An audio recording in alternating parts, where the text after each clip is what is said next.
They treated her like she was invisible, until the truth began to slip. People like me were meant to blend into the background. That was the unspoken rule I learned early in life, reinforced in quiet ways that hurt more than outright cruelty. The way conversations paused when I spoke, then resumed as if I hadn't. The way customers handed me crumpled bills without meeting my eyes. The way authority figures smiled politely but never listened. I wasn't loud. I wasn't flashy. I wasn't important enough to demand attention. And for a long time, I believed that was all I would ever be. That morning, the city was still half asleep when I unlocked the front door of the cafe. The metal key was cold in my hand, the air sharp with the promise of winter. Inside, the lights flickered on one by one, revealing scuffed floors, mismatched chairs, and the long wooden counter I had wiped down so many times it felt like an extension of my own skin. I tied my apron, rolled up my sleeves, and started the espresso machine, moving with the quiet efficiency of someone who had learned not to take up space. The cafe sat on the edge of downtown, close enough to attract professionals but far enough that no one really cared who worked there. To them, we were interchangeable. Smiling faces, hands that served, voices that said, "Have a nice day," and meant nothing more. By 7:15 a.m., the regulars began to trickle in. A man in a tailored coat glanced at me, then past me, as if expecting someone else to materialize. When I greeted him, he nodded without responding. A woman in heels tapped impatiently on her phone while I rang up her order, sighing when I asked if she wanted room for cream. "You people always ask too many questions," she muttered, not even looking at me. I apologized out of habit. That was the thing about invisibility. It trained you to apologize for existing. By mid-morning, the cafe buzzed with noise. Steam hissed, cups clinked, and conversations overlapped into a dull roar. My coworker Jenna laughed loudly behind the counter, effortlessly charming customers, earning smiles and tips. She was everything I wasn't: confident, vibrant, impossible to ignore. I didn't resent her for it. If anything, I admired her. I just knew I would never be her. That's when I noticed her. She stood near the window, sunlight catching in her dark hair, scrolling through her phone with a slight crease in her brow, as if the world demanded too much from her and she was tired of pretending otherwise. She wore a simple coat, well-fitted but not flashy, and carried herself with a kind of quiet assurance that made people instinctively step aside. When she looked up, her eyes met mine. For a second, just a second, the noise of the cafe seemed to fall away. She smiled, not the polite, dismissive smile people gave out of obligation, but a real one, warm, curious, like she actually saw me standing there. "Hi," she said when she reached the counter. Her voice was calm, steady, and something about it made my chest tighten. "Hi," I replied, suddenly aware of my messy bun, my plain sweater, the faint burn scar on my wrist from years of careless work. "What can I get you?" She studied the menu, then looked back at me. "What do you recommend?" The question caught me off guard. Most people already knew what they wanted, or pretended to. No one ever asked my opinion. "Well," I said slowly, "the house blend is good if you like something smooth. But if you want something stronger, the dark roast has more bite." She smiled again. "I trust you." I made her drink carefully, more carefully than I had any drink all day. When I handed it to her, our fingers brushed, and a spark shot through me so fast I almost dropped the cup. "Thank you," she said, holding my gaze a moment longer than necessary. "You're welcome," I replied, my voice quieter than I meant it to be. She took her coffee and sat by the window, occasionally glancing my way. Every time she did, my heart skipped. It was ridiculous. I knew that. She was just another customer. Someone passing through my life for a few minutes before disappearing forever. Still, when she left, she waved. I watched her go, unaware that she had just cracked open a door inside me I'd spent years keeping locked. That afternoon, reality reminded me exactly where I stood. The cafe manager called me into the back room just before closing. He didn't bother offering me a seat. "We've had some complaints," he said, arms crossed. My stomach tightened. "About what?" "Your attitude," he replied flatly. "Customers say you're cold, unfriendly."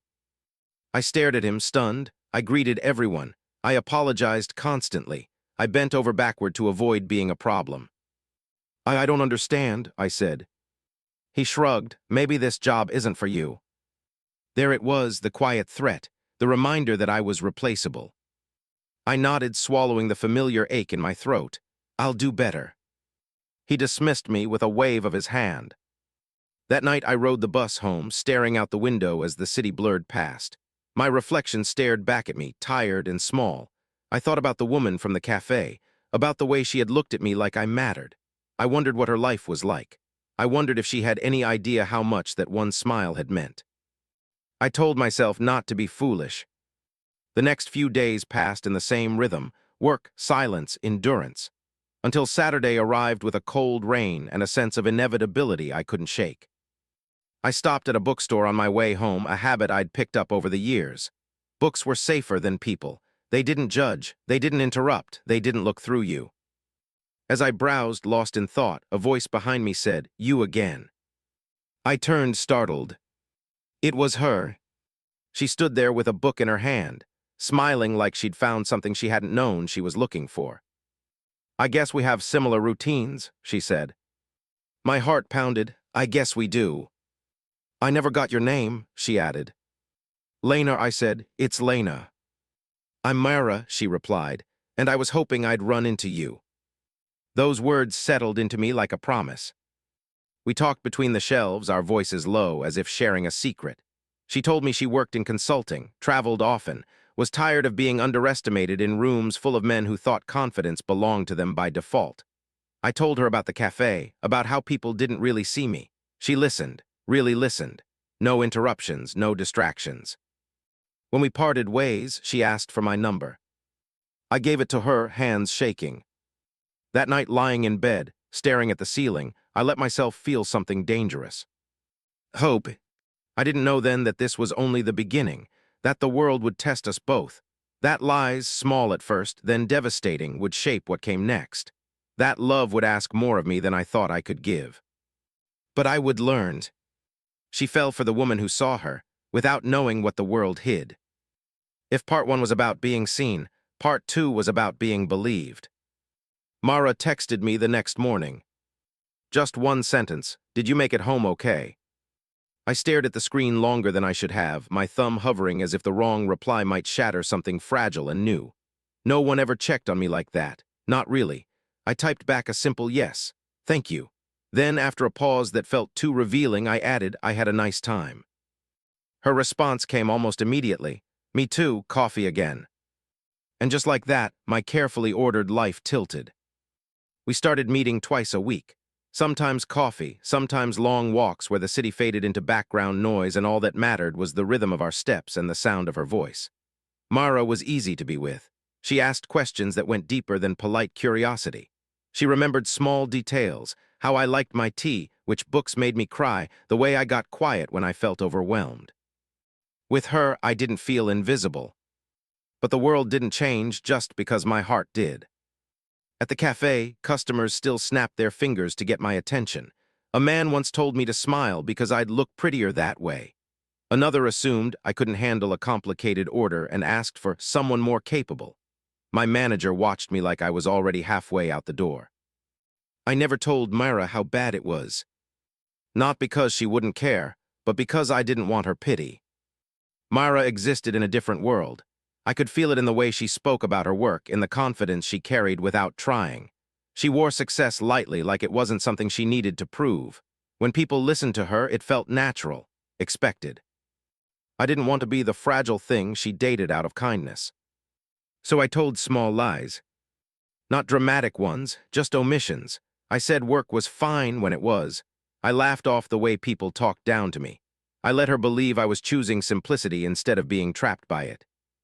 And she believed me. One night we went to a small dinner party hosted by one of her colleagues. The apartment was beautiful: high ceilings, soft lighting, laughter spilling from every room. I felt out of place the moment we walked in. My thrift store dress suddenly felt too plain. My hands didn't know what to do.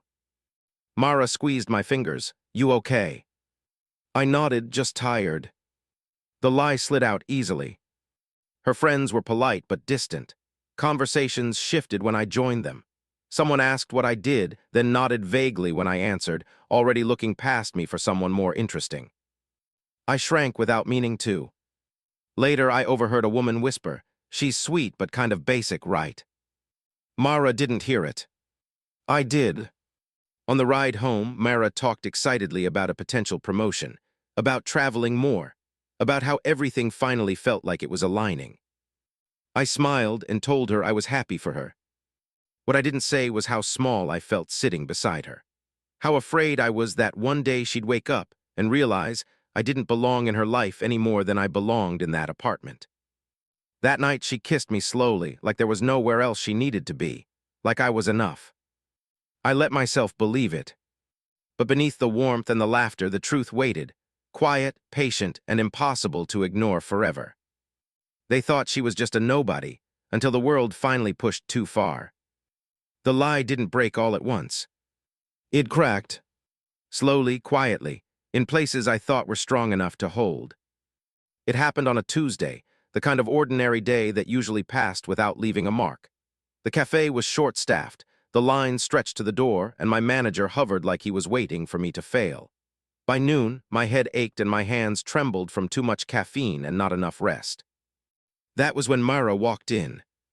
I froze when I saw her. She stood near the entrance, phone pressed to her ear, looking out of place in her tailored coat and calm confidence. Customers glanced at her, then at me, curiosity flickering in their eyes. The contrast was impossible to ignore.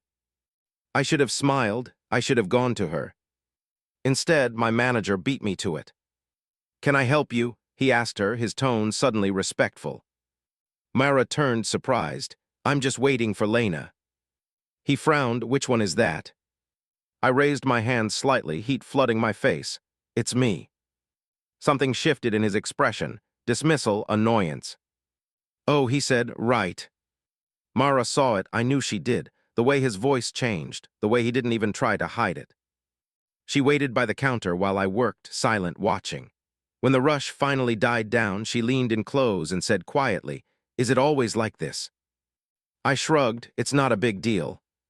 She studied me. "Lena, that was a big deal." I didn't answer. That night, everything unraveled. Mara invited me to an industry networking event, something she said would be casual. It was.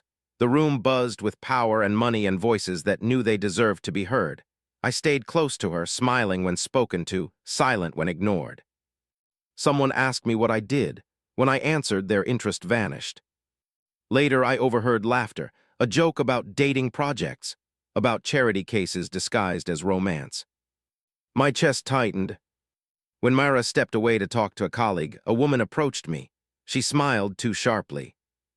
"You're brave," she said. "For what?" "For being with her. You two are very different." The words hit harder than I expected. I found Mara near the balcony and blurted out everything I'd been holding back. My job, the way I was treated, the fear that I wasn't enough. She looked stunned, hurt. "You should have told me," she said softly. "I didn't want you to look at me differently." "I never would," she replied, "but you didn't give me the chance." Silence stretched between us. For the first time, I saw uncertainty in her eyes. That was when I realized the lie hadn't just protected me. It had built a wall. The truth was hiding in plain sight, and it changed everything. After that night, silence moved in where warmth used to live. Mara didn't disappear, she didn't ghost me or turn cold. That somehow made it worse. She still texted good morning, still asked how my day was, but something careful had crept into her words, like she was afraid of stepping on glass she couldn't see. And I understood why. I had spent so long believing my worth was fragile that I'd tried to protect it with half-truths. I told myself I was being humble, that I didn't want to make a fuss, but deep down, I knew the real reason. I was afraid that if Mara saw how small the world treated me, she'd start seeing me the same way. So I stopped hiding. Not all at once, but deliberately. The first step came when I finally said no. My manager snapped at me during a morning rush, blaming me for a mistake I didn't make.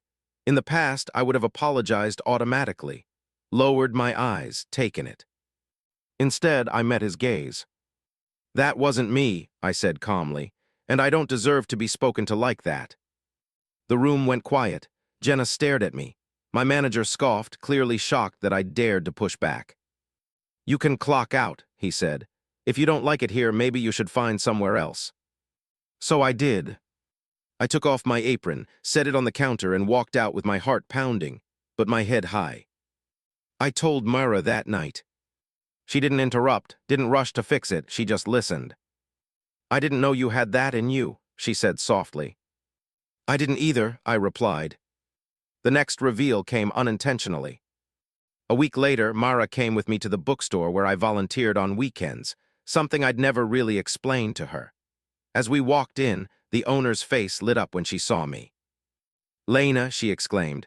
"Perfect timing, the publisher called, they loved your proposal." Mara turned to me, confused.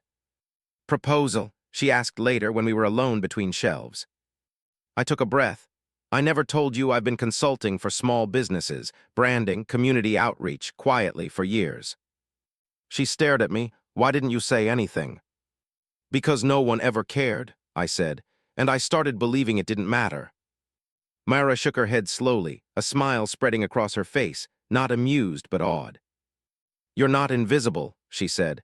"You just learned how to survive being treated that way." For the first time, I didn't argue. The truth wasn't dramatic. It wasn't a single shocking reveal. It was a series of moments where people finally paid attention, not because I demanded it, but because I stopped shrinking. And Myra, she saw all of it.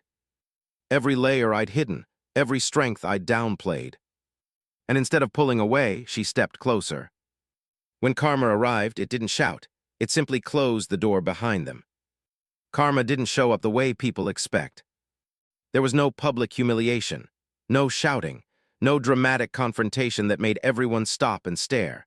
It arrived quietly, wrapped in consequences so ordinary they were impossible to argue with. It started with a cafe. 2 weeks after I walked out, the place shut down without warning. A small notice taped to the door cited operational issues. I heard later that the owner had lost a contract he couldn't afford to lose, one tied to community outreach and local partnerships. Partnerships I had built. I stood across the street one morning, coffee warming my hands, watching my former manager argue into his phone, panic etched into his face. He didn't see me. Even now, I was invisible to him. And that felt like justice. At the bookstore, things moved differently. The publisher approved my full proposal, expanding it into a city-funded program supporting minority-owned businesses and creative spaces. Suddenly, people wanted meetings. They asked for my input. They listened. Myra came with me to one of the launches. I watched as the same kind of people who once dismissed me leaned forward when I spoke. I didn't change my voice. I didn't become someone else. I simply stopped apologizing. Later, a woman from the networking event approached me, the same one who'd implied I didn't belong. "I didn't realize you were so accomplished," she said carefully. I smiled. Most people didn't. There was no anger in it, just truth. Myra squeezed my hand under the table. Her eyes shone, not with pride but recognition. "I'm sorry," she said later, voice thick. "Not for doubting you, but for not realizing how strong you already were." I leaned into her. I needed to realize it first. The world didn't suddenly become kind. Disrespect didn't vanish. But now it had nowhere to land. People who underestimated me lost access, lost opportunities, lost influence. And I didn't lift a finger. That was the most satisfying part. She never needed revenge, only the truth and the love that chose it. By the time everything settled, the silence felt different. Not the heavy silence of being overlooked or erased, but the calm that comes after you finally stop fighting who you are. My life no longer revolved around proving anything. I woke up without dread. I walked into rooms without shrinking. I spoke without rehearsing apologies in my head. And Mara was still there. That mattered more than any professional win. We learned each other slowly again, this time without hiding. No half-truths, no minimizing. I told her about the nights I'd cried quietly so no one would hear. She told me about the pressure of always being the capable one, of never being allowed to fail. We met in the middle. One evening we went back to the cafe, the one that had reopened under new ownership. The space looked the same, but it felt different. The staff smiled like they meant it. The manager greeted us both equally. I ordered my drink without flinching. Outside, the air was cool and soft with early evening. Myra took my hand and stopped walking. "I fell for you because you were kind," she said. Because you saw people when others didn't, but staying with you, that's because of who you became when you stopped lying to yourself. I swallowed hard. I was afraid the truth would push you away. She smiled gently. It brought me closer. We didn't need grand declarations, just honesty, just respect. I thought about all the people who had dismissed me, all the moments I'd been underestimated. They no longer felt like wounds, just lessons. Love hadn't saved me. It had met me where I finally stood. And that was everything. The world finally learned what respect looks like. People noticed me differently after that. Not because I demanded it. Not because I raised my voice or changed my clothes or learned how to dominate a room. They noticed me because I no longer bent myself into something easier to ignore. Confidence, I learned, wasn't loud, it was rooted. The city program grew faster than anyone expected. Small businesses that had once struggled to be taken seriously were suddenly being invited into conversations that mattered. Owners who'd been dismissed as too small or too niche were now being asked for advice. And more than once, someone would lean toward me and say, "You have a way of making people feel seen." I smiled every time, because I knew what it cost to learn that skill. Mara watched all of this with quiet admiration. She never tried to take credit, never introduced me as an extension of her world. She stood beside me, not in front, not behind. That was love. One afternoon, we attended a public forum downtown. The room was packed. City officials, business leaders, press. I stood at the podium, notes trembling slightly in my hands. For a brief moment, the old fear whispered, "You don't belong here." Then I looked out and saw Mara. She didn't mouth encouragement or wave. She just met my eyes and nodded once, like she already knew I had this. So I spoke. I talked about dignity, about how talent exists everywhere, even when opportunity doesn't, about how respect shouldn't be something people have to earn by suffering first. The applause was long, earnest. Later, a man approached me, the same one who had once snapped his fingers at the cafe years ago. Recognition flickered across his face, followed by embarrassment. "I didn't realize," he said awkwardly. I nodded. Most people didn't. He apologized, not perfectly, not eloquently, but sincerely enough. That night, Myra and I walked home under soft streetlights, the city humming around us. "You know," she said, smiling, "people listen when you speak." I laughed quietly. I always had something to say. She squeezed my hand. "I know." At home, we curled up on the couch, the kind of tired that comes from a full life, not an exhausting one. I rested my head on her shoulder and thought about the girl I used to be, the one who apologized too much, who made herself smaller to survive. I didn't resent her. She had done the best she could with what she knew. And now she could finally rest.